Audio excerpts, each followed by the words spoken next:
Jaret Reddick, good to see you again, man. Welcome back to Pop Alternative. It's good to be back, man. Thank you for patience. I hate moving things around, but the other morning I woke up and I was not feeling so great. No, I'm just really grateful for your time and glad you're feeling better. And Yeah. got a lot to talk about. I mean, touring is like, it's interesting, right? Because there's that rubric of a tour, right? But then it's like, do you feel like touring is still kind of unpredictable these days? You know what I mean? Like you get the route, you know where you're playing, but like so much Yeah. happens on a tour when you actually start getting there, right? Yeah. The game is for sure changing as Okay. far as just logistics and stuff, and and how you make a profit. I mean, you'll hear bands out there screaming from the rooftops that it's hard to make money out there on tour, and then you see the naysayers going, well, then why, tickets are so expensive and blah blah blah. And I think, behind the curtain, man, cost of goods is just everything that went up during COVID never came back down. So buses are three times the cost, and fuel, obviously, we all know that, and then cost of goods for merch, and then so it's just become a different sort of navigation on what you can do and what you can do for how much, and so for us, it's always been about survival. We got. I feel great about our success, but we didn't get Green Day big. So Mhm. we're not independently wealthy. We have to go out on tour to work.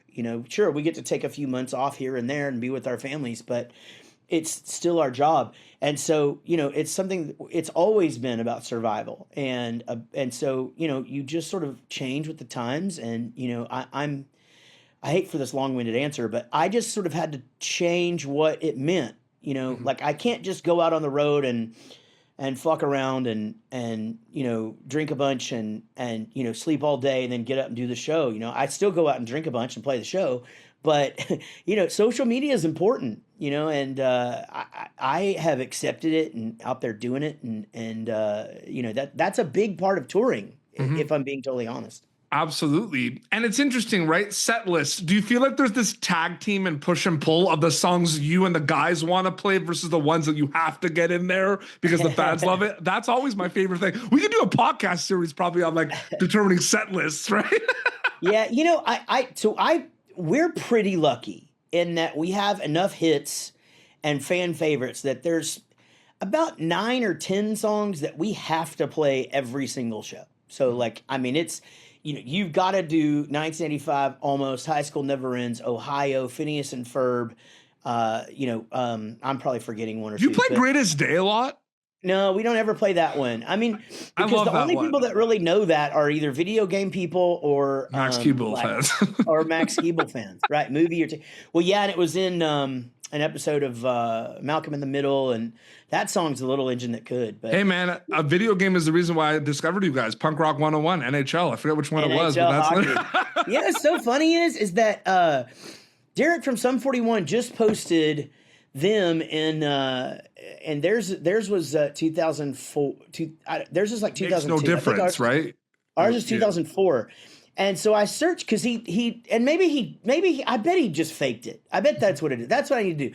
But he posted a video of the game with their song behind it, and I was Mhm. like, God, that's brilliant. And so I started trying to find Bowling for Soup in NHL 2004, and I could not find it anywhere. But that's what I'm going to do. I'm just going to fake it. I'm glad we Yeah. had this conversation. Oh, absolutely. That's, I think but I do, what's crazy is like, I love all the, like, I think like Almost is like my favorite Bowling for Soup song by a lot though. And then all the others I like equally. Is that crazy? Yeah. Like, you know what I mean? I don't know. No, that's pretty common actually. Okay. I mean that's I mean it in on it. So radio wise, this is what's crazy. Almost was our biggest hit. It did because it went to adult contemporary and like went to top five or something crazy, and so it's a big song. So yeah, that's kind of honestly it's my favorite, but Mhm. live it's good. Oh, I didn't say Girl the Bad Guys Want, you know what I mean? So Oh my like God. yeah, so it's like, so yeah, set list wise, we're really lucky in that if we're doing 75, 90 minutes, we're able to like sprinkle in enough to keep us interested and keep the fans interested or whatever. And there's going to be one or two or three where, Mhm. you're going, oh shit, I forgot about that one. Or God, I'm so glad you played that. And chances are now that we're a three piece, we worked it up in the dressing room, right before the show, because that's the luxury of having less people, is there's less to assign, and you just go, okay, well, yeah, these are the chords or whatever. I just have to remember the words. Rob, try and sing the harmonies, and Gary, just play the drums, and we can pretty much get through most of them if we have 5 minutes to prepare. If you would list the top 10 biggest Bowling for Soup hits in regards to like stats, right, like view, record sales and everything, like 10, right? Because I know how it works. Songwriting is really weird, right? You might have something you wrote. Do you know what the first Bowling for Soup's hit song you wrote was? Because you might go back, right? It might be something you wrote years ago and then recorded it later. Like, do you remember which one it was? Which one was written first? Yes. Well, the Bitch song, because that's the song that got us a record deal. And so I wouldn't say that song is necessarily a hit, but it was a hit in the UK. Okay. And it did all right, I think, in Canada. It didn't do all that great here, but it's a completely different game in the United States, or especially back then. It's a completely different game than it was in the United States now than it was back then. But, that's the song that got us a record deal and, got us on TV and really took off in the UK. That it's the song that gave us this career, really. Absolutely. And wanted to kind of add to that a little bit too, talking about what you said about marketing and social media and discovery. It's so crazy. I was talking to Kevin Lyman about this because Warped Tour is coming up. You guys are playing Warped Tour this year, right? We are, yeah. Absolutely. Everything but DC. It sucks because we haven't missed one in so long. I mean, it's back into the 2016. Are you going to Montreal too? We are going to Montreal. I'm not going to be there. I'm going to be filming. Well, but that's a good thing. That's a good thing, But I have a feeling that you will see us very soon there. Yeah. So hold me to that. Yeah. But So all the Warped Tours except DC. We can't do DC because we have a Simple Plan Bowling for Soup show that does not fit in with the radius clause. Okay. So what that means to the listener or the viewer is that you can sometimes, if you're playing a show, they'll say, well, we don't want you to play within 200 miles of this location 3 months to 4 months to 5 months to 6 months before and then after. So we it's a lot of times we'll get a good Dallas show, say we get the State Fair or something, which is a big deal for us here because it's our home. Come back to Texas. That's right. Oh yeah, you should see that song. You set me up for that. Sorry. You know what though? That song does it. People go fucking crazy about that song wherever we are. Your choruses, okay? Doesn't matter. I'm not just saying this because you've been on the show. I'm telling you this for pop punk specifically.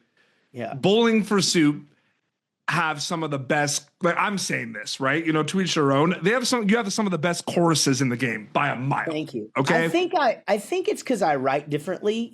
I think we all end up in the same place. You Newfound Glory, Blink, you're in good company. But there's the choruses, the hooks. You know what I mean, man? Well, that's three really interesting bands to talk about though, writing wise, because Newfound Glory are really a hardcore band that put pop punk lyrics and melody over that stuff. And Blink 182 is just more of a full on. They're originated as a punk band and they kind of stuck with that and then sort of branched off, whatever. Bowling for Soup though, my songs sound like country songs because I'm from Texas. I grew up listening to Waylon and Willie, so I could play any of them. I could pull down the acoustic and show you what it sounded like whenever I wrote it, and you'd be like, oh shit, because they sound country until we put the beat on there. We put the big guitars on there. We put octave guitars. I put a little in my voice, right? We stack all the harmonies up and we speed it up a whole bunch. Yep. And it sounds like pop punk. Absolutely. So good. And told you this before, man, your music and all those bands we brought up, Tough Times at School, I don't know what it would be like, dude, help me so much, man. It's crazy. Dude, I mean, I just always think about Good Charlotte with that. Good Charlotte, Simple Plan. Those are and people do say that to all of us, I think. Yep. It's people, you got me through junior high, you do this, but those guys knew how to write to that. They were the ones we're not going to let them get us down. And, this is the anthem, all that stuff. And they were so good at that. I mean, you were good at it too. I mean, high school never ends. Sometimes it felt like, right? Right. Well, I feel good about that, but I wrote that for adults, I really wrote that. I wrote that because that came later in life. I was almost 30 when I made that up, and because it was one of those things where it's just like, your wife comes home from work and just starts spilling all the shit that was going on at work, and it's just like, Jesus Christ, that's exactly what was happening in high school. Like, you girls never change, right? And it's like, dudes, it's that your boys out there getting in trouble for the same shit, and then office politics is just like classroom politics. It's just, you think you get out of high school, you get out of college. And like, okay, all right, now everybody's going to have their shit together, and like, we're all going to just be rational human beings. And unfortunately, that's just not what happens. We're looking at this amazing, they're calling it renaissance or like comeback, right? Of this incredible, the bands from like the pop punk, the emo of like early 2000s, right? Like, in my opinion, some of my favorite music came from the 2000s. And then there's a lot of newer bands doing stuff that is like, similar, paying like homage, tribute to it, bands like the Paradox, Fluorescence, right? That are doing that. Why do you think that is happening? And it's a big question, but like, why do you think that's happening, Jaret? I think I actually have a pretty good answer for you. I think it's because a lot of things happen at once. It's kind of the perfect storm. You had last year and the year before, you had a lot of bands. Simple Plan, Story of the Year, Yellow Card, Bowling for Soup, Less Than Jake. It goes on and on and on. All of these bands celebrating 20 years of their big record, of their album. Was Motion City Soundtrack in there too? Or 100%. Yeah. And so all of these bands, starting line, all of these bands that got you through junior high, that got your whole generation through junior high and into high school and youth, basically, right? I mean, we sort of say kids when we talk about fans. We say junior high when we talk about school, right? I mean, it's just what we do. So all of those things were turning 20, and all of these, everybody's young adults now. They got jobs. They've got kids. They want to show their music to their kids. For us personally, you add in the fact that Phineas and Ferb came back, and then so now those Phineas and Ferb kids are grown, and some of them have kids to show Phineas and Ferb to. There's a whole new slew of it. My son's in college, and him and his frat literally. I mean, these guys party. I mean, he's in like the party frat, and they watch new episodes of Phineas and Ferb. Like they literally like get in the frat house and watch that stuff. It's a big deal. And then add to that, Blink-182 got back together. Sum 41 broke up, but did this huge world tour. Warped Tour's back. So just a lot of stuff at the same time. And there's a lot of bands that stopped doing it for a while. Yellow Card is one of them that's like really reaping the benefits, and deservedly so. Just such a great band. And I think they wrote, actually, you might have been going to ask me this, but the perfect pop punk song is easily Ocean Avenue. And there's not even, you can say all the small things, you can say, all of that. And I will put Ocean's Avenue up against any, and it's so perfect pop punk, but no, that's number one. What's in there too? And it's funny because for Newfound Glory, I feel like people might bring up My Friends Over You, but for me, Hit or Miss, that's like, 100%. Yeah, you know what I mean? So is that remember the time we don't the names up on the wall? That's it, right? Absolutely. Yeah. I actually agree with you. Because it's such a simple chorus. It's just repetitive and catchy and stuff, and it's so down the middle pop punk. But the thing that they do is musically they're so intricate, and they almost hide it. They're this band that like girls will want to go see them because the lyrics are good and they sing good and whatever, but the dudes.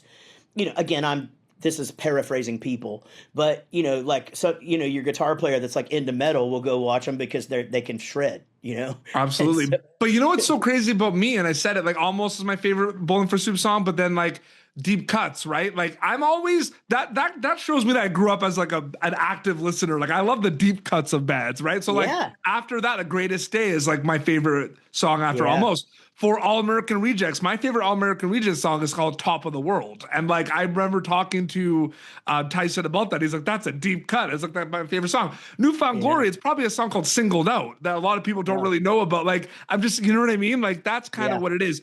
I will say too, you were talking about Warped Tour and that coming back. I mean, everyone always asks me, I've done a lot of interviews, with a lot of actors of big TV shows and movies, and I've done over 3,000 interviews. And people ask me, what is your most important interview, your favorite interview, and everything? And I always say Kevin Lyman. You know what I mean? Yeah. And I'll tell you why. No, because man, and he knows this, this, right? Like, yeah, that festival Vance worked with that he created was one, responsible for discovering some of my favorite bands I never heard of, but two, giving me an opportunity to see my favorite bands at Montreal. The only time there was a lot of those bands I was able to see was the Montreal stop on Vance World Tour. Not to mention that he is him. The thing about Kevin Lyman is his personality doesn't change ever. So like if you're hanging out with him on the golf course, he's the same person as he is sitting talking to you, and he's like Fat Mike, only not insane.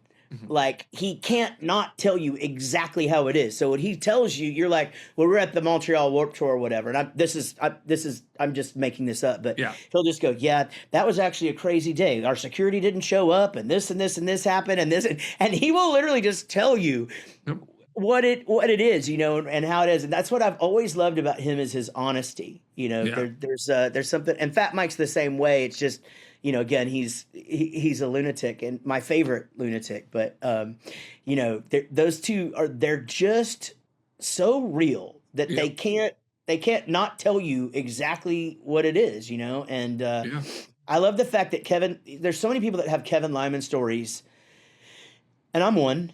But there's so many people that have Kevin Lyman stories where you're just like, God, that is so fucking cool, And he knows so many.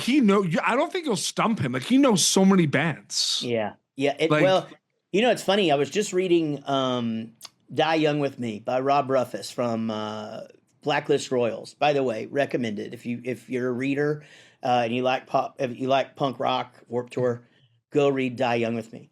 But anyway, he talks about how they got on their first Warped Tour, I believe in 2001.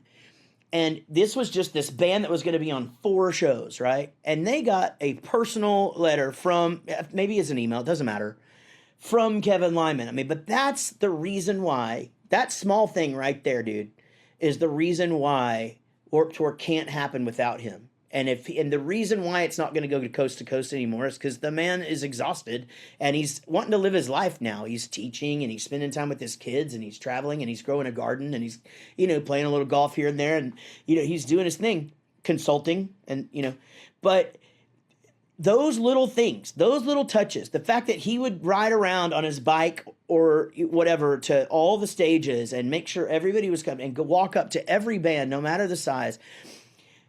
That just doesn't exist, man. There's a lot of great festivals out there. And sure, I mean, like when we're doing a huge festival or whatever, the main guy will come backstage to the main stage and say hi to everyone. But it takes a lot.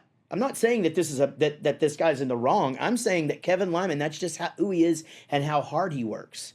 Absolutely. He takes his whole day is going around and making sure that everybody is cool, everybody's happy, and he's never not available to you. You're on his festival, you can walk in there and have a conversation with him. I will say this, absolutely. You're a nice guy, you're a humble guy, but a lot of people have said similar things about you and how one important you are to the genre, but how much you give back, and I love it. I could tell just the way you speak about things. You know what I mean? You get so excited about the new wave of bands. You get so excited about. You're very like. That's awesome. How can I help it? We need that right now. You know what I mean? Yeah. The thing is that I'm a music fan, but I'm also a fan of people.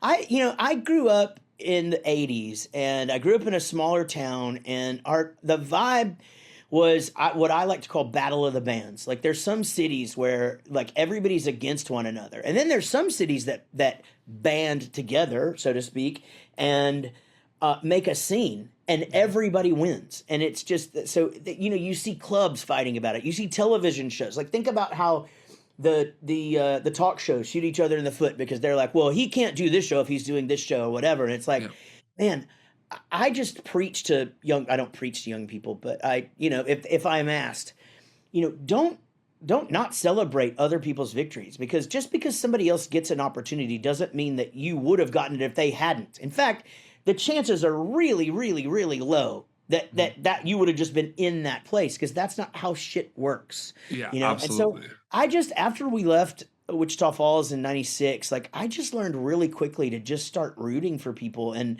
man, it just made me so happy. And I'm a really, I'm a really happy guy that talks about depression a lot. But I am like the happiest dude in the world, and I love, man, when I open up my phone and just I see bands like the Paradox, and I know those kids, and they're so great, and they're so humble and sweet, and they're so deserved in all of it. And I do like that band. That Fluorescence are from Chicago, right? Yeah, so good. God, I love that fucking band. I Instagram back and forth with them, but I haven't gotten to see They're gonna them play. They're on some of the World Tour dates this year, I think. Well, yeah, I did see their video that they had gotten that. You know what you say about Ocean Avenue, about the pop punk song? You know what's funny? Do Me Like That by the Paradox. I think that's one of the best songs ever. By the way. I do agree. I think I love it so much because is that a pre-chorus? But I try. That's pre-chorus, right? Yeah. That's like one of the best pre-choruses of all time. I agree. And what I love about them is that I think it's just like my generation. Like if you listen to the early 2000s, us and Blink and, I think even New Found Glory, but Sum 41 and like all of our early stuff, like you can hear the influence of Green Day. You can hear the influence of Descendants and NoFX and all of that. Like you just can. I mean, and Blink-182 will tell you the same exact thing. Like, if it weren't for the Descendants and Green Day, none of us would exist, And people think Green Day started in '94, like we were listening. All of us that actually started in '94 were listening to them in '89, '90, and we were just like, what the fuck is this, And then of course Rancid and things like that. But what I love about the Paradox is they've sort of just taken all of that soup, so to speak, and made it into their thing, and it's original. But it's throwbacky enough to where it just fits in too. Does that make sense? 100%. But I do agree with you. What a great song! What great kids, and they've just got it figured out too. Like their look and everything. Yeah. They're just that's such a great band. Two quick questions that we have to do. It's funny you talk about TikTok marketing, social media. Got to do the clip question for you now, right? Yeah, totally. Phineas and Ferb, right? So good theme song. I'm sure you've talked about it on podcasts before, but is there anything like cool, fun fact about writing that theme song, the dissemination, the changes of that theme song you could share with us right now? Well, what I can say is that I was set up for greatness because the theme song, as you hear it now, as far as the writing was done, when I got involved, what they wanted was they wanted someone to take that because these guys are writing a television show, and who they brought in was a guy that was helping them write a television show, and they were writing these things, whatever, and they had this amazing theme, but they were like, what we really need is for this theme song to be turned into like a full song, but how do you even do that? And so I was brought in to literally do that, not only to sing it, but to make the song Today Is Going to Be a Great Day. So I just basically took that song that they had and I chopped it up, and then I put this I made this part the verse, and I made this part the pre-chorus, and then this is gonna be the best day ever, and the forecast says, wrote all that, and then wrote a bridge to it and stuff, and just delivered a full song out of what they wrote. And so what was really cool about it is that I was set up by Danny Jacobs, who really put all the, it was written by Swampy, Dan, the creators, and then Danny Jacobs, I believe. One thing that I'll tell you, a tidbit that you might not know, is that Dan is an incredible musician, like incredible. Like some of the chord changes and stuff like are all him. And a lot of times they don't even write with a guitar, well, they do have Martin in there now. Martin's been there for quite a while. He does come in with a guitar, but when I started writing with those guys, they were just writing with pen and paper and just melodies and stuff. They're just remembering them. And then they're sending like a work tape of them just singing it into a recorder to Danny Jacobs. And then he was doing all the music at the time. He still does all the music, but now and of course the show's the biggest thing in the fucking world now. So there's 80 people, working on them. But when I started, it was 2. It was Dan and Swampy. Okay. And they had an office that they shared and a secretary. Mm-hmm. And when I went back, after the show launched, they had half of a floor. and then they moved them up to their own floor, and now they have their own building. So things changed quite a bit. I also just love that show. Like, you know what I mean? Like that was so fun. Yeah. So like smart. Perry the Platypus. It's smartly written, and here's what they did that's genius. And I don't know that there's intent. I can tell you what their intent was.